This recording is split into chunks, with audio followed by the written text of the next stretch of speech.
Olá, sejam todos muito bem-vindos a mais uma celebração online da Aliança Bíblica do Bairro Pio Décimo.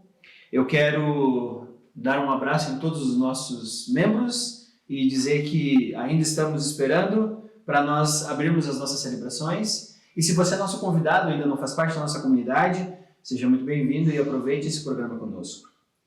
Eu gostaria de iniciar essa celebração com uma palavra que está lá no Salmo de número 46. E o autor diz assim: Deus é o nosso refúgio e fortaleza, socorro bem presente na angústia. Por isso não temeremos, ainda que a terra trema e os montes afundem nas profundezas do mar, ainda que as águas venham a rugir e espumar, ainda que os montes estremeçam na sua fúria.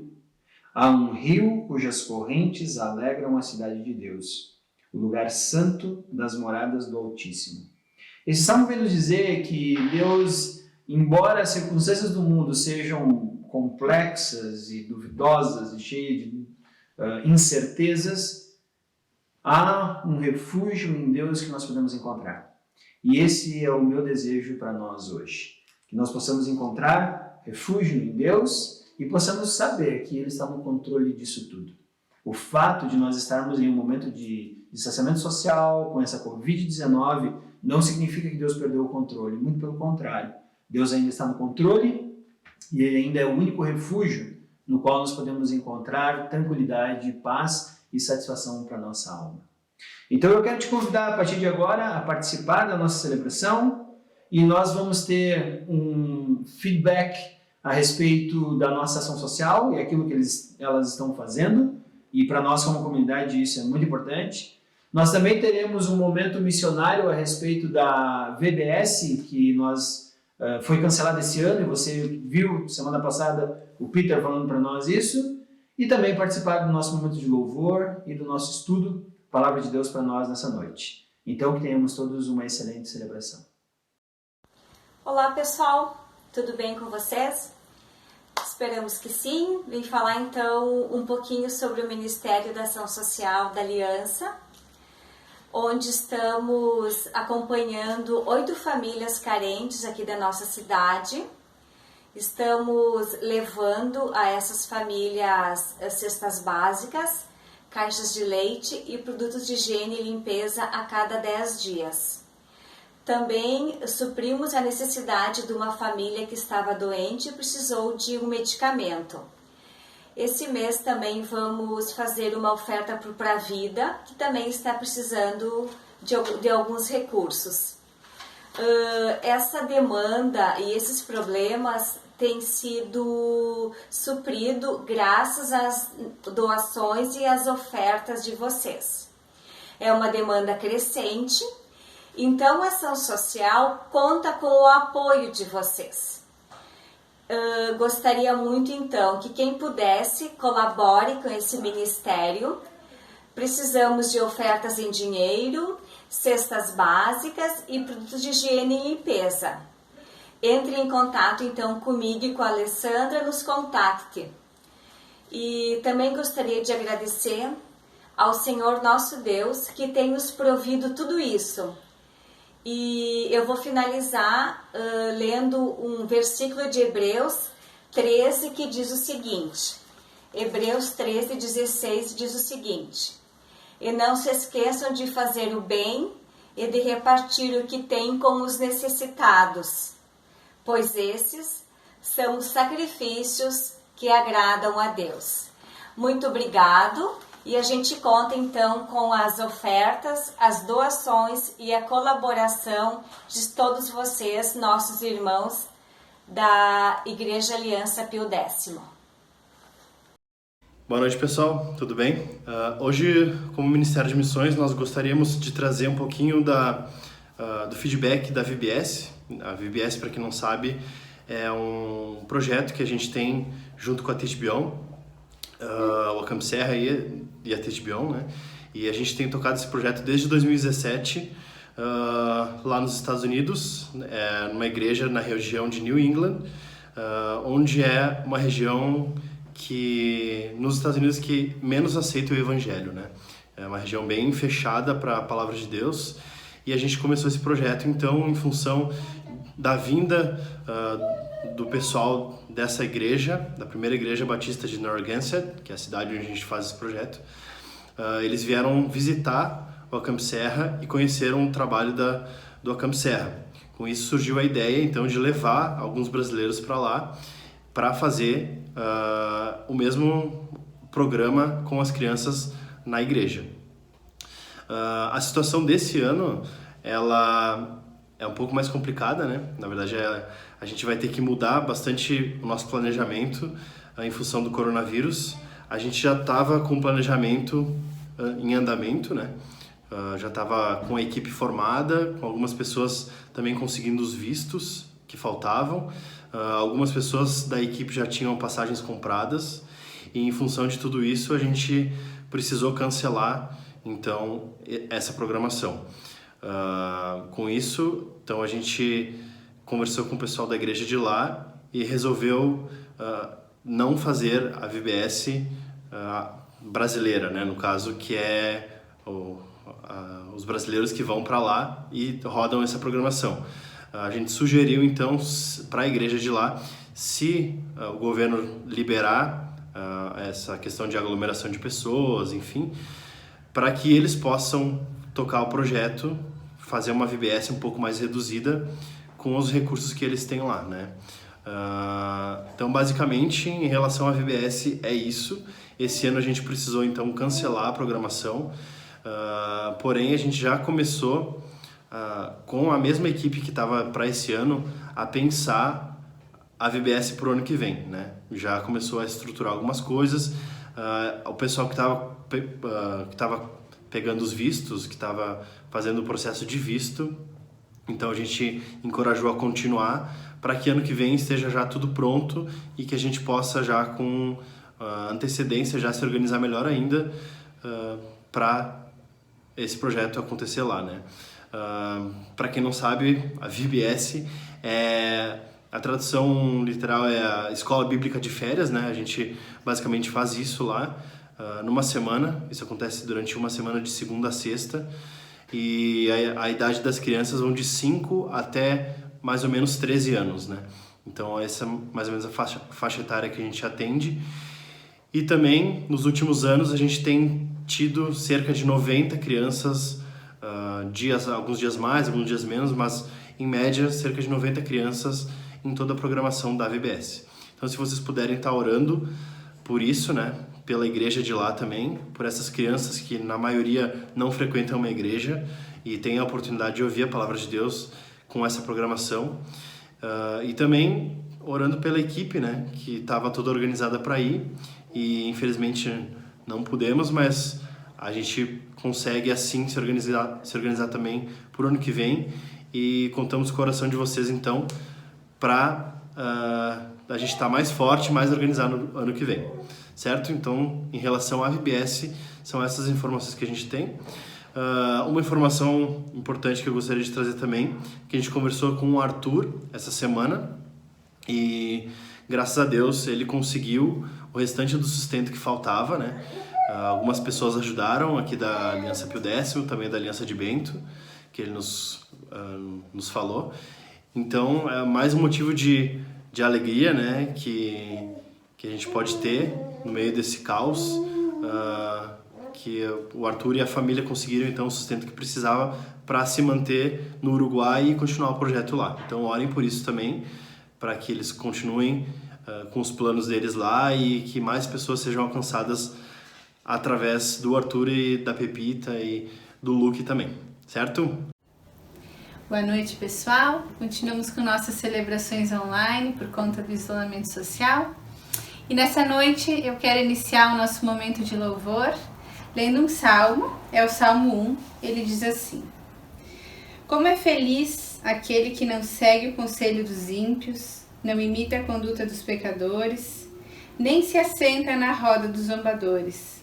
Ao contrário, sua satisfação está na lei do Senhor, e nessa lei medita dia e noite. É como árvore plantada à beira de águas correntes, dá fruto no tempo certo e suas folhas não murcham. Tudo o que ele faz prospera. Não é o caso dos ímpios, são como palha que o vento leva. Por isso, os ímpios não resistirão no dia do julgamento, nem os pecadores na comunidade dos justos, pois o Senhor aprova o caminho dos justos, mas o caminho dos ímpios leva à destruição. Vamos orar. Senhor Deus, que nós possamos desfrutar, Deus, de uma vida que te serve, de uma vida que busca fazer a Tua vontade, ó Deus, para que, como nós vamos cantar nas próximas canções, no final da vida nós possamos olhar para trás e ver que mantivemos o alvo em Ti, e ver que Te servimos e fizemos a Tua vontade, ó Deus. Que nós possamos permitir que Tu trabalhe nos nossos corações, que Tu transforme as nossas vidas, ó Deus, e que possamos sempre buscar fazer a Tua vontade. Em nome de Jesus. Amém.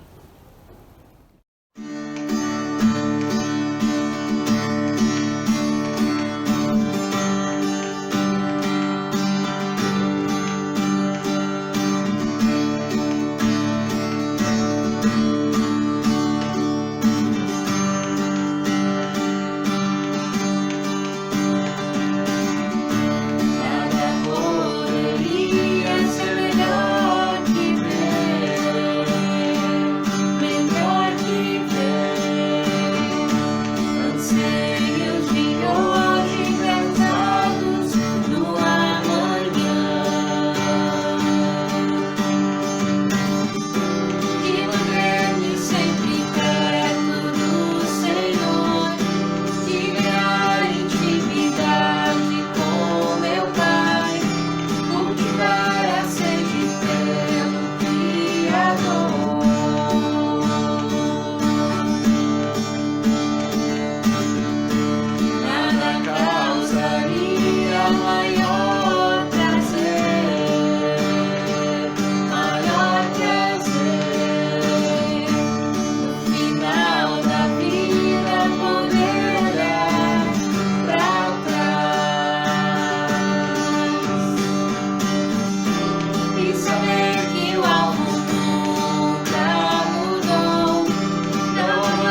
Vamos orar. Senhor, Tu nos sonda, Tu nos conhece, Deus. Quebranta os nossos corações, transforma as nossas vidas, ó Deus, para que nós possamos ser conforme a Tua vontade, para que nós possamos ser cada vez mais semelhantes a Jesus e para que nós possamos Te servir com as nossas vidas, ó Deus. Que nós possamos a cada dia crescer em Ti e cada dia fazer mais e mais a Tua vontade. Em nome de Jesus. Amém. Boa noite, pessoal. Quando eu era adolescente, eu tinha um amigo que tinha uma teoria. Ele dizia assim, que o nosso corte de cabelo afeta a nossa personalidade. Ele achava que, por exemplo, se você tivesse um corte mais sério, e aí você se olha no espelho, você ia se achar uma pessoa mais séria. Mas se você tivesse um corte de cabelo mais maluco, você ia se sentir mais maluco ao se ver no espelho e agir também de forma mais solta e descontraída. Não sei se meu amigo tinha razão na sua teoria, mas a verdade é que a forma como a gente se vê afeta aquilo que a gente faz. Uma forma de a gente pensar nisso, então, é que a nossa identidade afeta aquilo que nós fazemos, afeta o nosso senso de missão. O nosso chamado flui a partir da nossa identidade, a partir de quem somos. A nossa cultura moderna diz que cada um é responsável por criar sua própria identidade. E tem uma certa verdade nisso, certamente, porque as nossas escolhas vão mudando o nosso caráter. Mas a nossa identidade, no sentido mais profundo, vem de fora de nós, vem daquilo que os outros pensam de nós. E é na nossa interação com os outros que a gente descobre quem a gente é, né? Quais são as nossas habilidades, quais são as nossas limitações, e por isso família e amigos têm um papel tão importante na formação da nossa identidade. Mas tem alguém ainda mais importante, que é Deus, que nos criou e que sabe tudo sobre nós. E o que Ele pensa de nós? Como é que Ele nos vê? E como isso afeta quem somos? Em quase todas as suas cartas, Paulo se refere a nós cristãos como sendo santos e nunca como pecadores. É claro que você e eu pecamos todos os dias, mas a nossa identidade não está nesse fato. Nossa identidade está no fato que em Cristo Deus nos vê como santos.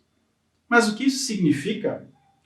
Para entendermos isso, eu quero explorar uma passagem do Antigo Testamento, que está em Êxodo, capítulo 19, versos 1 a 9. Essa passagem fala da identidade de Israel como povo de Deus. E a partir daí, eu quero traçar algumas implicações para a nossa identidade hoje como povo de Deus. Então vamos ler Êxodo 19, de 1 a 9. No dia em que se completaram 3 meses que os israelitas haviam saído do Egito, chegaram ao deserto do Sinai. Depois de saírem de Refidim, entraram no deserto do Sinai e Israel acampou ali, diante do monte. Logo Moisés subiu o monte para encontrar-se com Deus. E o Senhor o chamou do monte, dizendo: Diga o seguinte aos israelitas, os descendentes de Jacó: Vocês viram o que fiz ao Egito e como os transportei sobre asas de águia e os trouxe para junto de mim. Agora, se me obedecerem fielmente e guardarem a minha aliança, vocês serão meu tesouro pessoal dentre todas as nações. Embora toda a terra seja minha, vocês serão para mim um reino de sacerdotes e uma nação santa. Essas são as palavras que você dirá aos israelitas. Moisés voltou, convocou as autoridades do povo e lhes expôs tudo o que o Senhor havia lhe mandado falar. O povo todo respondeu unânime: Faremos tudo o que o Senhor ordenou. E Moisés levou ao Senhor a resposta do povo. Disse o Senhor a Moisés: Verei a você numa densa nuvem, a fim de que o povo, ouvindo-me falar-lhe, passe a confiar sempre em você. Então Moisés relatou ao Senhor o que o povo dissera. Então, nesse texto, então, a gente tem algo muito importante sobre a nossa identidade, como a gente estava falando. E ele começa fazendo uma pequena recapitulação histórica nos versos 1 e 2. Nós sabemos que Israel era escravo no Egito, onde eles estavam sendo maltratados e oprimidos pelos egípcios, e Deus então envia Moisés para libertá-los. O faraó era teimoso e não quis soltar o povo, então ele precisou ser convencido, digamos assim, pelas 10 pragas. E é nesse contexto que acontece a primeira Páscoa dos judeus e também a travessia do Mar Vermelho. E agora, 3 meses depois, além da liberdade, Israel tem experimentado a provisão de Deus. Nesses 3 meses eles passaram por momentos que eles não tinham água e eles veem então água jorrar de uma rocha. Eles passam pela experiência de não terem comida e Deus envia o maná para alimentá-los. E eles também não têm armas e força militar, mas eles ganham a sua primeira batalha contra os amalequitas porque Moisés está intercedendo pelo povo. Então eles já têm experimentado tudo isso e agora eles chegam ao Monte Sinai, de acordo com o que Deus havia prometido a Moisés lá atrás. E eles começam então a se organizar como povo, como nação. E é aqui então no Monte Sinai que Israel vai receber de Deus a sua identidade e o seu chamado. E aqui nós vamos ler que Israel é escolhido para ser o tesouro especial de Deus, ou tesouro pessoal de Deus. Ou seja, é um chamado para a santidade. A palavra santo significa ser separado ou ser especial. E na Bíblia, apenas Deus é santo por natureza. Ele está separado de nós. Não no sentido de que ele está longe, mas no sentido de pertencer a uma outra categoria, ou de estar num outro nível. Ele é puro, ele tem qualidades morais diferentes e superiores em relação a nós. Então só há um jeito de nós sermos santos, se de alguma forma a gente participar da natureza de Deus. Portanto, ser tesouro é uma bênção, mas também tem uma responsabilidade. E para que Israel possa viver de fato como esse tesouro especial, ele precisa satisfazer 4 condições. A primeira condição está nos versos 3 e 4. E Israel precisa experimentar a graça de Deus. Então nós vemos que Deus fez muitas coisas por Israel. E nós vemos que isso revela quem Deus é. Nós vemos que nesse processo de libertação do Egito, Deus revela o seu poder, porque afinal ele desmascara os falsos deuses do Egito, através das 10 pragas. Nós vemos que Deus revela a sua justiça, porque os egípcios estavam querendo matar os filhos meninos que nasciam dos israelitas, e agora ele ataca os filhos mais velhos dos egípcios. Nós vemos Deus manifestando o seu juízo contra essa nação opressora ao afogar os perseguidores no Mar Vermelho, mas principalmente Deus está mostrando a sua graça. Porque Deus fez todas essas coisas que nós falamos aqui sem a ajuda dos israelitas. As ações de Deus aqui, então, elas são comparadas a uma águia que leva seus filhos de um lugar para o outro. E a imagem é aquela do Senhor dos Anéis, quando as águias vêm salvar os hobbits dos orcs, e carregam os hobbits nas suas garras. E o interessante dessa imagem é que você não tem como ajudar uma águia a te carregar. Você pode até bater os braços, mas isso não vai ajudar muito. Então, as asas de águia aqui funcionam como um símbolo da graça de Deus e do poder salvador de Deus. E de que nós, no sentido bem real, não podemos contribuir para isso. Nós precisamos aceitar e experimentar. Então, não é possível nós sermos o tesouro de Deus sem termos a experiência da graça de Deus. Então essa é a primeira condição. A segunda condição está no verso 5, e é que Israel precisa se comprometer com Deus. E nós podemos observar essa questão de compromisso na palavra aliança. As alianças eram comuns na antiguidade e elas eram usadas para regulamentar ou para ajeitar os relacionamentos entre pessoas, então ela se refere a casamentos, também entre grupos de pessoas, como contratos, ou até mesmo entre nações, uma forma de tratado internacional. E a linguagem que diz aqui que eu os trouxe para junto de mim, ela soa como um noivo levando a sua noiva para dentro da sua tenda nupcial, Está levando a sua noiva para a lua de mel. E o casamento é uma das imagens mais comuns em toda a Bíblia para descrever a aliança ou o relacionamento de Deus com o seu povo. Por isso, mais tarde, quando o povo de Israel se afasta de Deus, né, se volta para os ídolos, os profetas acusam Israel de adultério e de prostituição. Então, seguindo nessa analogia, quando lá atrás, em Gênesis 12, Deus chama Abraão e promete que vai fazer uma grande nação a partir da descendência de Abraão, esse é o noivado, é a promessa de casamento. Mas é aqui no Sinai que, digamos assim, a cerimônia de casamento entre Deus e seu povo acontece. E entrar em aliança com Deus, de ter esse compromisso com Deus, só é possível para quem já experimentou a graça, aquela condição anterior. Mas a graça não significa ausência de responsabilidade. Israel não foi liberto para viver a sua própria vida, mas para ser e viver como tesouro pessoal de Deus. A vida de casado, ela é diferente da vida de solteiro.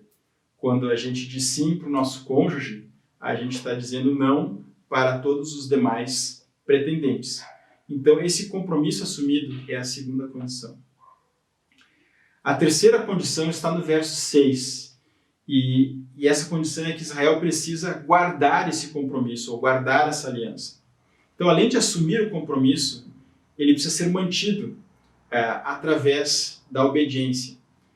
E o capítulo 20, né, o próximo capítulo aqui de Êxodo, traz os bem conhecidos 10 mandamentos, e depois mais adiante tem uma série de outras regras, exemplos e assim por diante, que mostram o que significa obedecer. Mas essa obediência ela não é aleatória. Elas não vêm porque Deus é um velho ranzinza que quer cortar o nosso barato, né? Ela tem um propósito. O propósito da obediência é abençoar todas as famílias da terra, como Deus já havia prometido a Abraão lá atrás.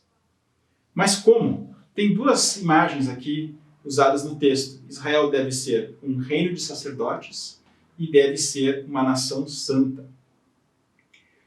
Agora, sacerdotes são geralmente autoridades religiosas, né, que representam pessoas comuns diante de uma divindade, diante de um Deus. Ou seja, o sacerdote é aquela pessoa que faz o meio de campo, faz a intermediação, né, entre as pessoas e Deus.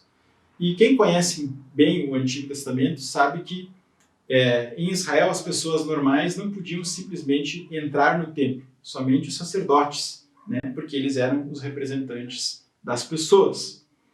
Mas nesse texto aqui, o povo de Israel como um todo é que é chamado de reino de sacerdotes. Por quê? Porque Israel como povo está sendo chamado a fazer essa intermediação entre Deus e as demais nações.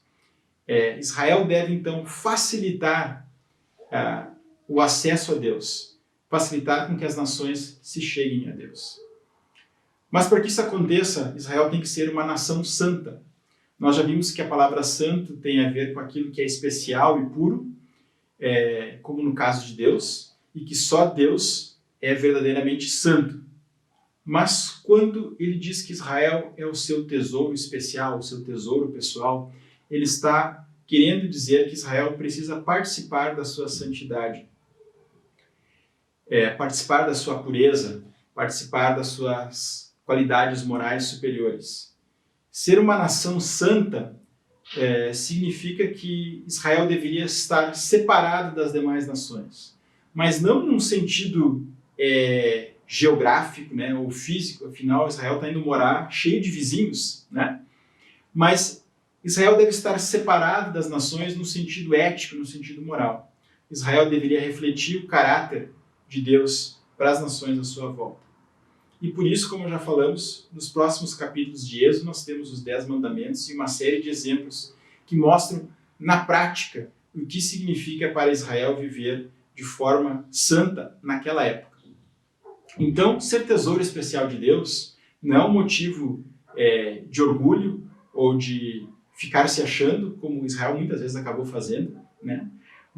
E também não é uma rejeição dos outros povos. Na verdade, isso faz parte da estratégia de Deus de alcançar esses povos através do exemplo da santidade de Israel. Então, essa é a terceira condição. Israel precisa manter o seu compromisso. E a quarta condição, que está no fim do texto, né, dos versos 7 a 9, é que Israel precisa se submeter à direção de Deus através de um mediador ou de um intermediário, que nesse caso é Moisés. Isso é interessante porque submissão a Deus às vezes pode parecer um negócio meio abstrato, algo que a gente não consegue materializar muito bem.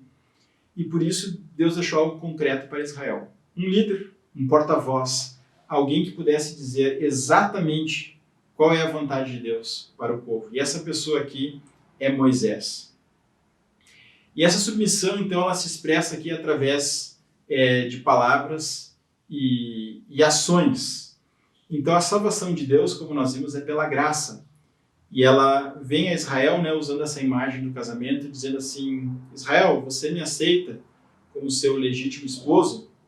E aguarda a resposta, né? Israel precisa dizer sim. E as palavras de Israel aqui são: faremos tudo o que o Senhor ordenou, né? Esse é o sim, a proposta de casamento de Deus, que o texto registra aqui. E como toda pessoa casada sabe, né? Casamento é muito mais do que aquela data festiva. Ela precisa também manter a vida de casado no dia a dia. Então esse é o sim em palavras que Israel diz a Deus. Mas em ações, Israel deve aceitar a liderança de Moisés. Moisés já era líder, né? Antes desse momento, né? Afinal ele era a pessoa que Deus usou para trazer o povo de Deus até aqui, né?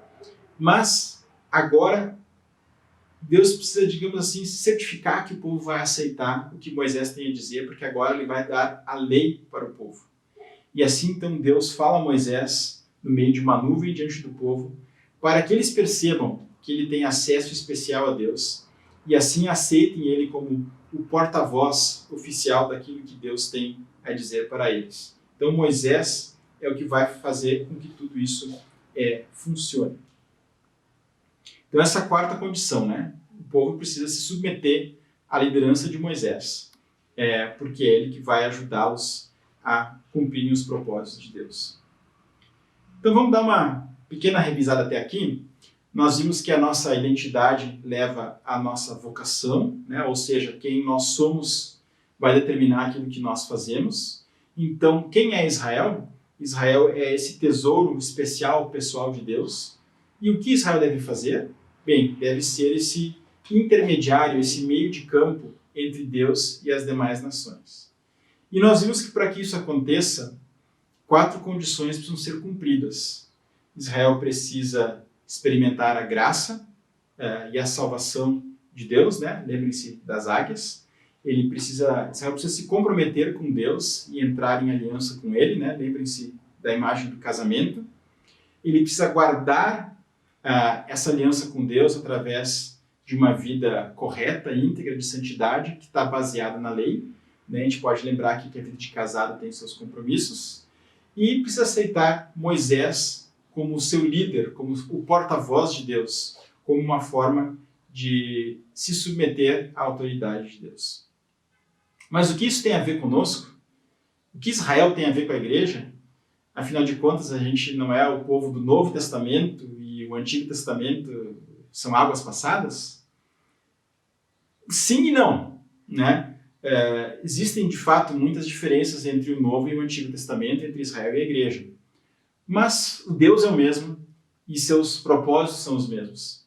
E por isso eu vejo muita continuidade entre esses dois grupos de pessoas. Eu vejo que o que Deus espera de nós, como igreja, não é muito diferente do que ele esperava de Israel. Em 1 Pedro 2,9, diz que vocês, na igreja, são geração eleita, sacerdócio real, nação santa, povo exclusivo de Deus, para anunciar as grandezas daquele que os chamou das trevas para a sua maravilhosa luz. Perceba como as palavras aqui são muito parecidas com o texto do que nós lemos de Êxodo, né? Essa ideia de sacerdócio real, nação santa, povo exclusivo. E para que isso aconteça, para que a gente cumpra isso que Pedro aqui está nos dizendo, nós também temos que, de certa forma, satisfazer as mesmas 4 condições. E nós vamos repassar essas condições agora, mas atualizando elas para a nossa realidade de igreja e não mais de Israel. E nós vamos inverter um pouco a ordem, que eu acho que vai facilitar um pouco a nossa compreensão aqui. Então, a primeira condição que nós temos é que nós precisamos de um mediador. Assim como Israel precisava se submeter à liderança de Moisés, nós precisamos nos submeter à liderança de Cristo, ao senhorio de Cristo. E Moisés, como a gente sabe, foi um líder de grandes qualidades, mas em última instância, ele não poderia conduzir Israel à terra prometida. O povo de Deus precisava e precisa de um mediador melhor. O próprio Moisés tinha consciência disso. Ele escreve em Deuteronômio que o Senhor, o seu Deus, levantará do meio dos seus próprios irmãos um profeta como eu. Ouçam-no. Então Moisés reconhece que alguém outro vai precisar vir além dele, que ele não é o líder maior. E a resposta de Deus em relação a isso é o seguinte: levantarei do meio dos seus irmãos um profeta como você, porei as minhas palavras na sua boca, e ele dirá a vocês tudo o que eu lhe ordenar. Então Deus também diz, olha, eu vou mandar alguém, parecido com Moisés, mas o povo deve ouvir a essa outra pessoa que eu vou enviar. E no Novo Testamento, Jesus Cristo aparece numa situação bem semelhante. O Evangelho de Mateus frequentemente compara Jesus a Moisés. E a comparação mais clara com esse texto de Êxodo que nós estamos lendo hoje é a cena que a gente conhece como sendo a cena da transfiguração, em Mateus 17. Lá diz assim, que Jesus tomou consigo Pedro, Tiago e João e os levou em particular a um alto monte. E ali ele foi transfigurado diante deles. Sua face brilhou como o sol e suas roupas se tornaram brancas como a luz. Naquele mesmo momento apareceram diante deles Moisés e Elias conversando com Jesus. Enquanto ele ainda estava falando, uma nuvem resplandecente os envolveu, e dela saiu uma voz que dizia, este é meu filho amado, de quem me agrado. Ouçam-no. Percebam as semelhanças, O monte, a nuvem, e essa frase de Deus, olha, esse é o cara que vocês devem ouvir. E então Jesus é esse novo Moisés, mas ele é um Moisés muito melhor, porque ele é o próprio Deus encarnado. Então, ele é muito mais porta-voz de Deus do que Moisés, porque ele é o próprio Deus. Então, nós temos esse mediador melhor. Mas o que isso significa para nós, como igreja, termos Cristo como esse mediador? A resposta está na segunda condição. Se Israel precisou experimentar a graça de Deus, nós também experimentamos a graça de Deus e somos libertos por ela. A imagem de Israel sendo transportada em asas de águias do Egito para a Terra Prometida ilustra, de certa forma, a obra de Cristo na cruz.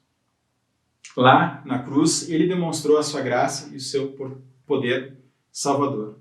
E em Colossenses, ele diz que ele nos transportou do poder das trevas para o reino do seu Filho amoroso. Então, assim como os israelitas também não contribuíram para a sua salvação, nós cristãos também não podemos contribuir para a nossa. Mas da mesma forma, como os israelitas precisavam responder à graça de Deus, aquilo que Jesus fez por nós também requer de nós uma resposta. Em Cristo estamos livres da opressão, do pecado, do diabo, mas não para nos tornarmos autônomos, mas para pertencermos a Ele e para vivermos para Ele. Como Israel, nós também temos que dizer sim e entrar em um relacionamento de aliança com Deus, através do seu mediador escolhido, Jesus Cristo. Da mesma forma, nós temos que cumprir uma terceira condição. Então, assim como Israel, nós precisamos manter o nosso compromisso com Deus. É claro que existem muitas diferenças entre Israel e a igreja, como a gente já falou. A igreja não se limita a um grupo étnico, a um grupo cultural, a uma nação, como Israel estava limitado, mas há uma continuidade considerável. O pacto, a aliança que Deus tinha feito com Israel, agora é expandido para incluir a igreja. E é interessante que no Novo Testamento a igreja é muitas vezes chamada de a noiva de Cristo. Então a gente vê essa continuidade até mesmo dessa imagem. E quando eu falo em manter o compromisso ou manter a aliança, eu não estou sugerindo algum tipo de salvação por obras ou de legalismo. A Bíblia é muito clara sobre isso, que a gente não vai conquistar o amor de Deus porque a gente faz um monte de coisa legal. E a gente também sabe que ser cristão é muito mais do que seguir um monte de regrinhas. Não é disso que nós estamos falando, né? Lembre-se da águia, né? Nós já fomos transportados das trevas para a luz. Nós já estamos bem aos olhos de Deus. Ele já nos aceitou. Não por nosso mérito, né? Mas por sua graça. Mas isso é só o começo. Nós precisamos manter a aliança com Deus. E nós temos que nos livrar, às vezes, de algumas ideias pequenas sobre os propósitos de Deus. Muitas vezes nós achamos que Deus está apenas interessado em conversões. Ponto. Ou que Ele está querendo apenas salvar almas. Ponto. É claro que Deus quer conversões e quer salvar pessoas, mas Ele tem propósitos maiores. Ele está formando um povo, um tesouro especial, um reino de sacerdotes, uma nação santa. Vamos ver o que o Novo Testamento tem a dizer sobre isso. Em Colossenses 2, 6 a 7, diz assim: portanto, assim como receberam Cristo Jesus o Senhor, continuem a viver nele, enraizados e edificados e firmados na fé. Ou seja, recebeu Jesus? Continue nele. Paulo também diz em Efésios: vivam de maneira digna da vocação que vocês receberam. Mas como?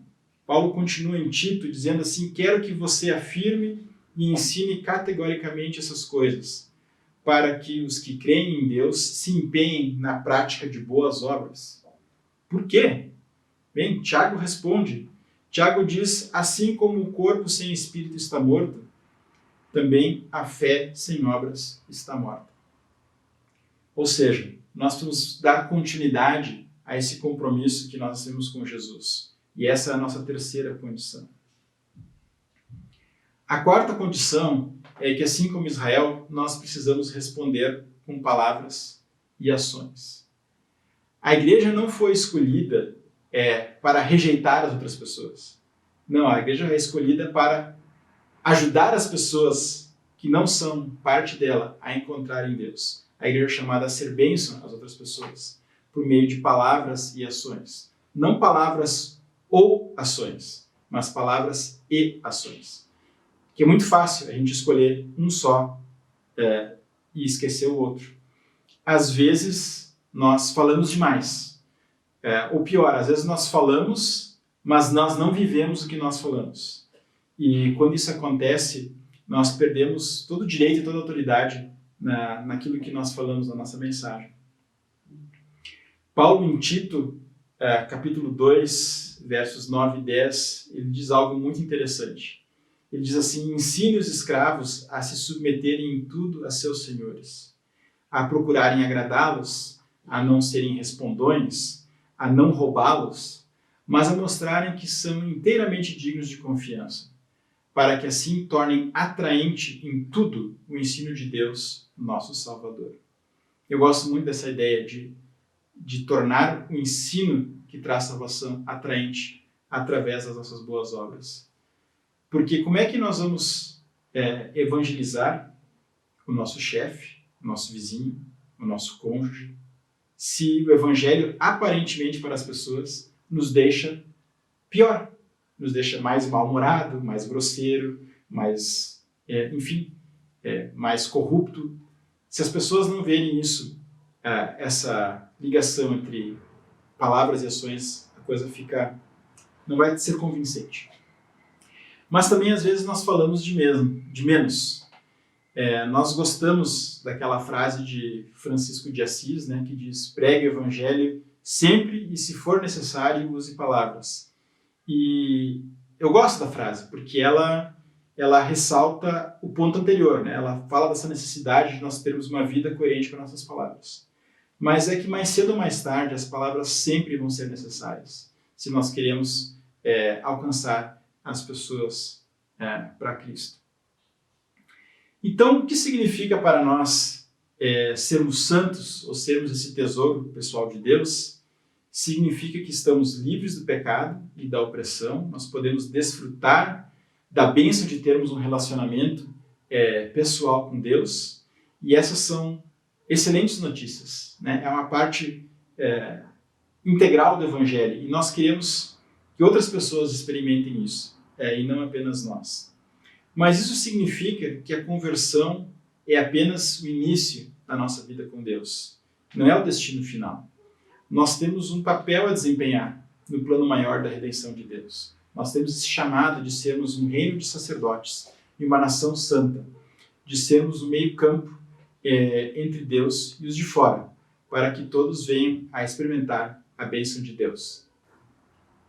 Em termos práticos, isso implica que nós somos chamados a orar pelas nações, né, orando pela sua salvação, orando pelo seu bem-estar, e quer sejam pessoas perto de nós, pessoas longe de nós, em outro país, mas nós temos esse chamado de orar, de interceder pelas nações. Nós também temos um chamado de viver de forma diferente das nações, porque nós queremos refletir o caráter de Deus em tudo que nós fazemos. Nós fazemos o bem, fazemos boas obras para os outros, não para conquistarmos a salvação, mas com um meio de compartilhar a bênção de Deus e de estender a graça que nós recebemos dele aos outros. E nós somos chamados a exemplificar a salvação de Deus através de uma vida correta, de uma vida ética, de integridade, de uma vida de santidade. Mas também somos chamados para anunciar essa salvação com sabedoria. Portanto, ser o tesouro pessoal de Deus é um grande privilégio. A graça de Deus nos alcançou, mas também é uma grande responsabilidade.